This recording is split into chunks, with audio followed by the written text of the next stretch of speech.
So maaring ang babaw, no? Maaring alam nyo na 'to, lalo na dun sa mga freight business. Pero ang abbreviation pala ng cubic meter is CBM. Ngayon ko lang nalaman. So, yan yung ano, yan yung ating nalalaman na ano no na nalalaman na isang ano na ano to, nalalaman isang logic, no? CBM is cubic meter. Kasi ang ano ko lang is yung sa tubig di ba? Yung CU tapos dot then M. Pero sa freight business pala, ang abbreviation ng cubic meter is CBM. So, na nga, maaaring ang babaw, pero maganda na rin pag-aralan.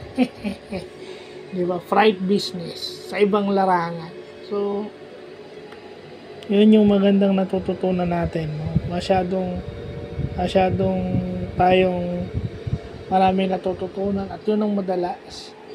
Pero dapat maghinay-hinay para hindi naman tayo magkaroon ng information overload parate. So, yun lang po.